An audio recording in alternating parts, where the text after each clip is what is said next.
pessoal, tudo bem? Olá, tudo bem? Continuando então a nossa minissérie aí de habilidades do novo professor, hoje a gente vai conversar um pouquinho sobre organização. Exatamente. No final, separei aqui 3 perguntinhas que fizeram pra gente no Instagram e a gente vai ler aqui e responder junto pra vocês, tá bom? Pessoal, hoje nós vamos falar de organização. Por que será que isso é tão importante para a nossa vida, né? No vídeo falando de saúde, a gente comentou sobre organização e organização volta a aparecer aqui também na nossa habilidade enquanto bom professor, né? Exatamente. Qual que é a importância de se organizar? E quando a gente fala que organização, nesse momento, não é somente quanto professor, tá? Quanto mãe, quanto pai, quanto esposa, quanto marido, quanto colega, quanto indivíduo sozinho.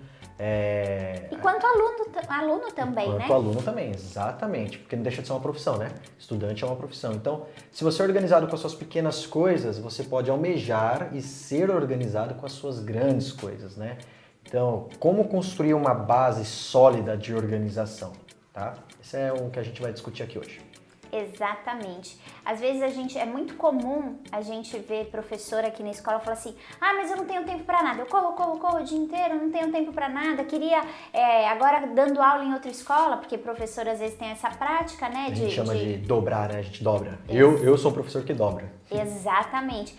E aí você dobra, você tem 2 turmas, então se for uma escola pequena, 40 alunos em cada turma, né?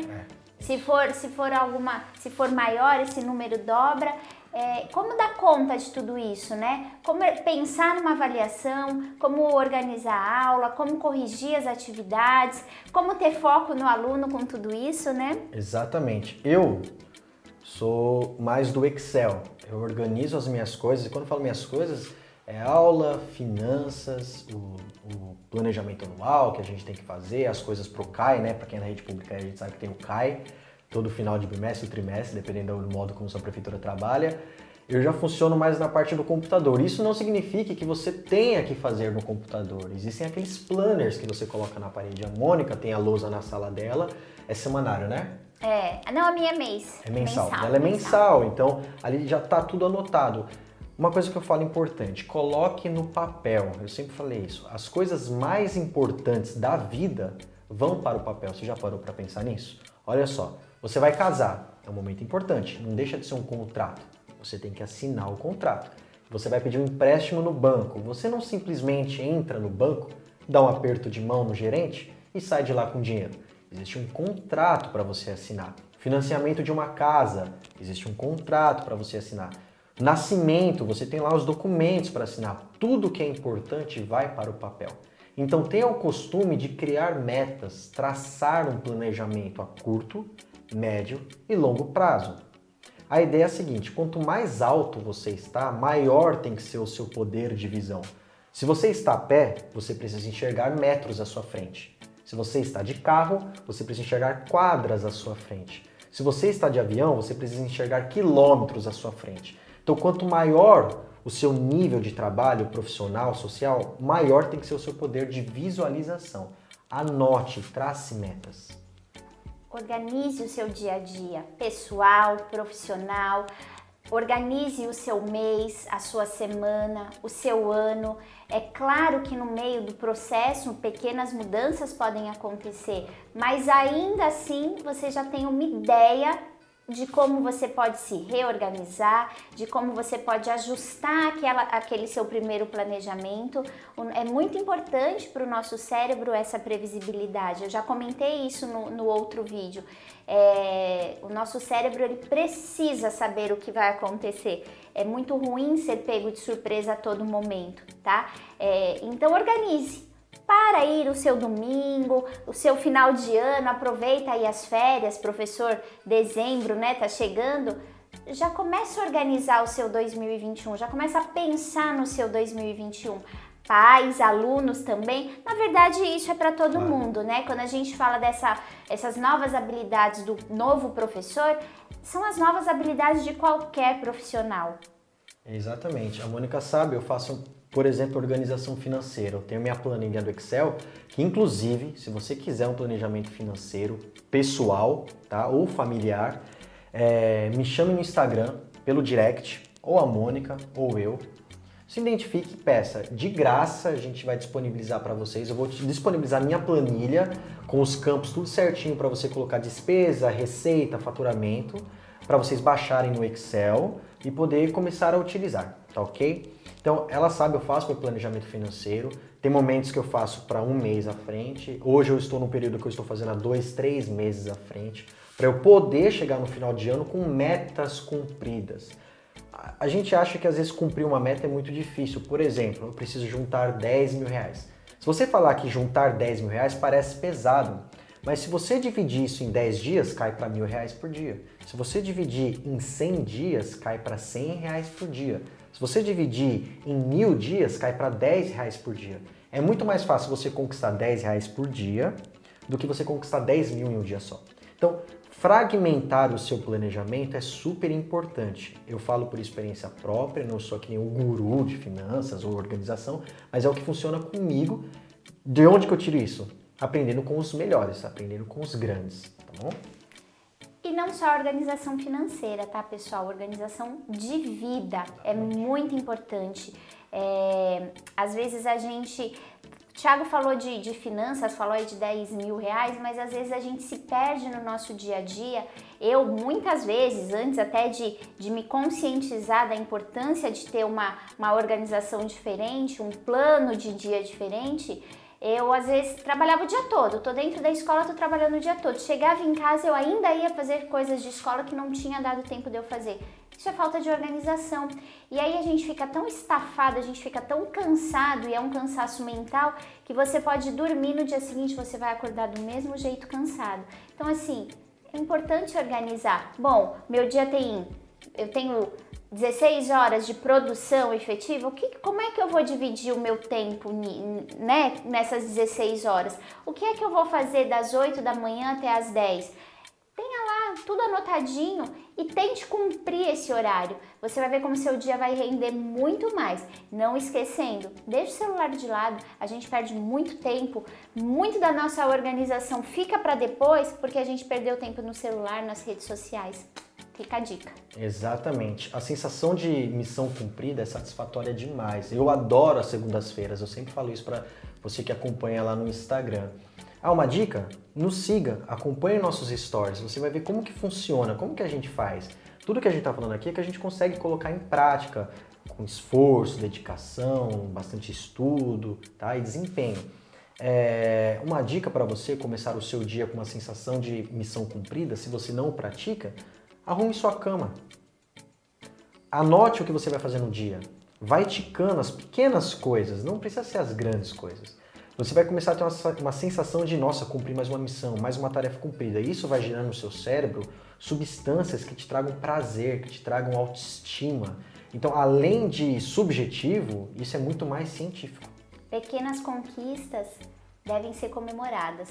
É muito importante a gente vibrar com cada uma delas. Se a conquista foi arrumar a cama, perfeito. Você está liberando substâncias químicas no seu sistema nervoso central que vão te trazer uma sensação de prazer pro resto do dia. Exatamente. Vamos para as perguntas? Vamos, é verdade, já ia esquecendo. Senão a gente fica falando e a pergunta fica. Vamos lá. Ângela Silva de Limeira, São Paulo. Oi, Mônica e Thiago, tudo bem? Adoro seus vídeos e acompanho diariamente Adoro seus vídeos e os acompanho diariamente. Minha dúvida é, meu filho foi diagnosticado com TDAH, mas ainda tenho dúvidas quanto a isso. O que vocês me orientam? Abraços, amo vocês.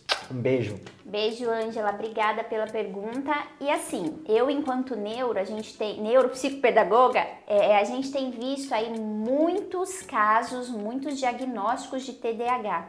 E a ciência, ela vem contestando um pouco isso, tá? Então procure uma segunda, terceira, uma quarta opinião. Observe a rotina do seu filho, a sua rotina de casa, se ele está dormindo bem, se está tendo um sono reparador, qual horário ele está dormindo, quanto tempo ele está dormindo, como que está a alimentação interfere 1000%, e não lembro se eu já comentei em algum vídeo, mas saiu recentemente aí dados que mostram isso, né? 2 grupos de alunos que foram teoricamente diagnosticados com TDAH usando o medicamento. Um grupo, durante um período, foi suspenso o medicamento e mudou adaptaram todo o cardápio, né? Toda a alimentação desse grupo. O outro grupo continuou só com o medicamento. A mudança que teve nesse grupo que mudou a adaptação, a alimentação, foi imensa. E aí o Thiago pode falar com mais propriedade quanto à alimentação. Exatamente, pessoal. A hiperatividade, neurologicamente falando, ela é, na grande maioria das vezes, ativada por substâncias químicas, tá? E o ruim é quando é ativada por substâncias químicas de corpos estranhos. Por exemplo, o açúcar. Tem vídeo no canal eu falando do açúcar. Nós fomos até o supermercado e enchi um carrinho de açúcar. Dá uma olhadinha lá. O açúcar é o maior causador de câncer no planeta Terra. Mas eu quero falar agora de monossódio glutamato. Se você tiver um Ajinomoto, aquele temperinho aí na sua casa, vai lá atrás dele, lá no rótulo está escrito umami. A gente está acostumado com doce, salgado, o azedo e o amargo. Tem o quinto, que se chama umami. Em japonês significa gostoso. E o que são papilas gustativas e o que ativa elas? Monossódio glutamato. Isso é encontrado na maioria dos produtos alimentícios. E isso é uma neurotoxina. Exatamente. Então, no sábado e no domingo você leva o seu filho para comer um lanche no McDonald's e na segunda-feira ele está dando trabalho na escola. Será que é um transtorno ou é algo ativado por uma produção, uma disfunção química? Então, a alimentação é de extrema importância. A gente quer mudar isso daí, né? Exatamente. E assim, quando o Thiago falava, você levou o seu filho para comer um lanche no McDonald's, não é que nunca mais você vai poder fazer isso, ou eu fiz isso uma vez na vida e pronto, já deixei o meu filho elétrico. Não é isso. É importante que você observe a rotina alimentar da sua família, da sua casa. Muito industrializado, você desembala mais do que descasca, aí sim você tem que prestar atenção e repensar nessa sua alimentação e na alimentação do seu filho. Mas, Ângela, fica aí a nossa dica, observa a rotina alimentar, rotina de sono e pesquisa, procura uma segunda, terceira, quarta opinião, tá bom? Exatamente. Simone de Florianópolis, Santa Catarina. Ô, Florianópolis, saudade eu amo. Tiago, socorro! Vi seu vídeo sobre refrigerante e fiquei espantada. Sempre soube que faz mal, mas nunca dei tanta importância. Decidi parar de vez, mas tenho filhos e não sei como pôr na cabeça deles isso. O que eu faço? Beijo a vocês. Um beijo, Simone. Beijo, Simone. Primeiro, o que você tem que entender é quem manda na sua casa é você. Esse é o primeiro ponto. Filho não escolhe o que vai comer. Eu já sou desse princípio aí, já chuto o balde mesmo, é assim. Filho não escolhe o que vai comer. Filho tem que comer o que está na mesa. Se você tivesse a oportunidade de ter construído uma cultura alimentar familiar sem refrigerante, sem industrializados, isso seria automático, seria natural para eles. Mas como o seu despertar foi agora e eles já estão acostumados, viciados, porque o açúcar é uma droga e vicia, como que você pode fazer? Primeiro pelo exemplo, tá? Porque eu sei que tem pais que falam assim, eu quero tirar o refrigerante do meu filho. Eu falo assim pro pai, então você vai ter que parar de tomar. Ele, não eu, meu filho, não, você. O exemplo ele vai arrastar, principalmente de filhos para conosco, tá? O adulto ele é sempre espelho, né? Sem dúvida, sem dúvida. Então, primeiro quem manda na sua casa é você. O filho normalmente não trabalha, ele come o que a mãe compra. Então, se não tiver no armário, ele não vai tomar. Tem que ser radical assim, Thiago? Infelizmente, sim. Se os pais permitem que os filhos comam coisas que os matem, por que não obriga eles a comer coisas que os fazem bem? Essa é a pergunta que eu sempre faço. Então, uma dica, não compre. Pare vocês também, você e o seu marido, de tomar refrigerante, ingira água. E quando for sair, opte por suco, mesmo assim, se tiver que tomar alguma coisa, eu não sou muito a favor do suco de fruta, mas opte pelo suco, por uma água, por um chá, por uma água de coco e pelo exemplo. E dentro de casa não põe. Quem manda na sua casa é você. Gente, por hoje é só, né? Por esse vídeo é só. Fica ligadinho que... tem mais uma pergunta, mas a gente deixa pro próximo vídeo. Deixa pro próximo. Exatamente. Fica ligadinho que tem mais. Ainda falaremos de outras habilidades aí desse novo professor. Exatamente, pessoal. Instagram aqui. Siga-nos, dê o seu joinha, compartilhe com seus amigos. Um beijão pra vocês e até sempre. Beijo.